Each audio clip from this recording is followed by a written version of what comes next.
worthy of loyalty. What is the will? No? My hands.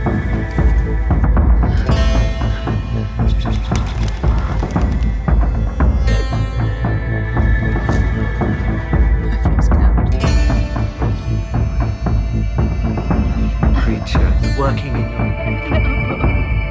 A man, drawn up around just outside. You're a woman! You're the one in skirt.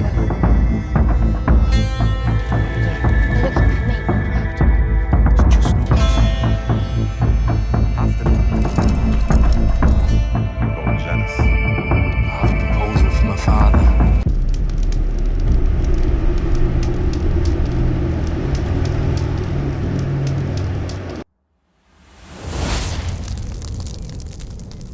At Craster's Keep.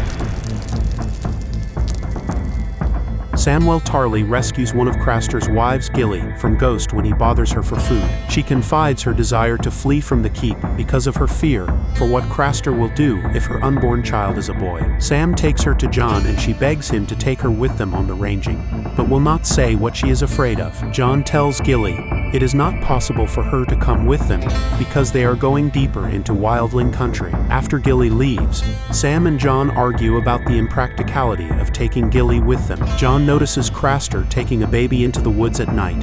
He follows him and sees him leave the child to the White Walkers. John goes to the child, but before he can intervene, Craster surprises him and knocks him out. In the Riverlands.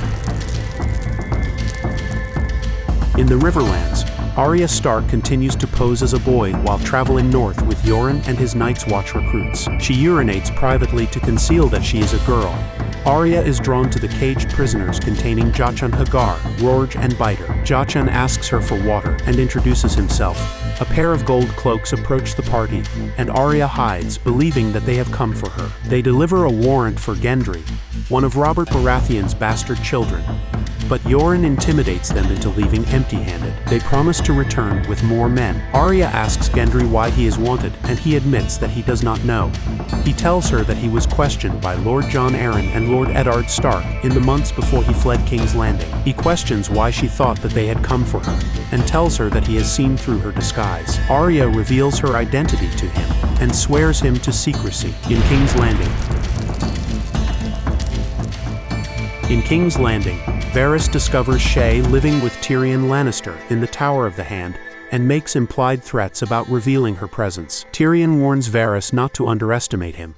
Alton Lannister delivers King Robb Stark's peace terms to the small council, and Queen Regent Cersei Lannister rejects them. Grand Maester Pycelle relays a message from the Night's Watch, requesting manpower and warning of whites.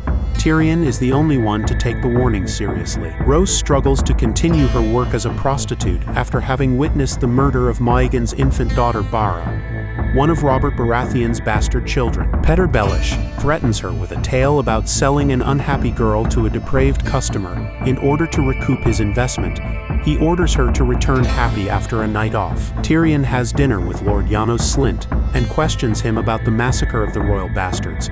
Janos freely admits his involvement but will not reveal who ordered the attack. Tyrion has Janos arrested and exiled to the Night's Watch, and installs Bronn as commander of the City Watch in his place. Cersei confronts Tyrion about his actions. He warns that she is losing the support of the people, but she claims that she does not care. He concludes that Joffrey ordered the massacre, having initially suspected that it was Cersei. He jokes about her relationship with Jaime, and she says that he has always been funny. She ends the discussion with the barb that his finest joke was killing their mother when he was born. On Dragonstone, Davos recruits the Lysene Selsail Saladhor San and his fleet of 30 ships to King Stannis Baratheon's cause. His son Mathos Seaworth encourages him to learn to read, so that he can study the holy texts of the Lord of Light, but Davos is happy to put his faith solely in Stannis. Melisandre seduces Stannis with the promise of a son. At first, Stannis hesitates, explaining he has a wife, but Melisandre still manages to successfully seduce Stannis. On the Iron Islands, Theon Greyjoy travels to the Iron Islands on a merchant ship and has sex with the captain's daughter. He tells her that he is expecting a warm reception and is crushed when there is no one to meet him when he disembarks in Lordsport. A woman offers him a ride to Pike, and he attempts to seduce her throughout the journey. He is further disappointed when his father Balon questions his loyalty and his memory of his roots, having spent 9 years as a ward of House Stark. He delivers Robb Stark's letter suggesting an alliance against House Lannister, for which Robb will make Balon king of the Iron Islands again. His guide enters, and he is shocked to realize that she is his sister, Yara, when Balon greets her warmly.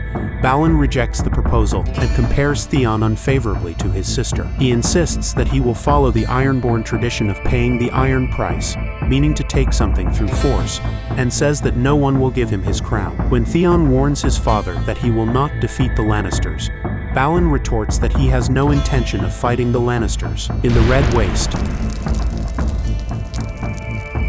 Daenerys Targaryen and her Khalasar lie exhausted in the heat, their water dwindling as they wait for the return of her blood riders. Riccaro's horse returns riderless, and Ser Jorah Mormont discovers his head and severed braid in its saddlebag. He surmises that Riccaro was caught and killed by a rival Khalasar. Irri is devastated by the death, and believes the mutilation will prevent Riccaro from entering the Nightlands, the Dothraki land of the dead. Daenerys promises to hold a funeral for Riccaro. Samwell Tarly. Samwell Tarly is the oldest son and former heir of Lord Randyll Tarly, the head of House Tarly. House Tarly is one of the most powerful noble families in the Reach and sworn to House Tyrell. By rights, Samwell would have grown up to be one of the top-ranking lords of the Seven Kingdoms. Randyll, one of the most skilled military commanders in Westeros, hoped for a son who would carry on his legacy and lead House Tarly into battle. Much to his dismay, his firstborn turned out to be an overweight, scholarly-minded boy with no thirst for violence. Randyll, ashamed of his son, forced Sam to take the black under threat of death in order to disinherit him, though it is unknown if Randyll would really have done this. Sam departed for the Wall, leaving his younger brother Dickon as heir to House Tarly. Sam was a virgin when he left for the Wall, and is a bit despondent about the restriction that his vows forbid him from ever taking a wife in the future. Sam is part of Lord Commander Jeor Mormont's great ranging beyond the Wall. After traveling for months and passing several abandoned wildling villages, they reach Craster's keep. Craster is an unsavory ally of the Watch who marries his daughters and apparently has no sons. Craster tells them that the wildlings are gathering under King Beyond the Wall, Mance Rayder. Sam calls off Ghost John's direwolf when he comes near Gilly, one of Craster's wives. Gilly calls Sam brave. Sam takes her to Jon for help rescuing her unborn child from Craster, but Jon refuses to disobey their orders to stay away from Craster's wives. Jon later follows Craster into the woods and sees him leaving a newborn boy for the White Walkers.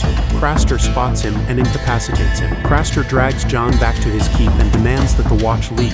Sam becomes infatuated with Gilly, vowing to return and rescue her. They march to the Fist of the First Men, and Sam is amazed at the ancient fortification. Sam assumes Jon's responsibilities as steward to the Lord Commander, so that Jon can accompany Qhorin Halfhand scouting the Skirling Pass. The party does not return and are believed dead, but Sam refuses to give up hope.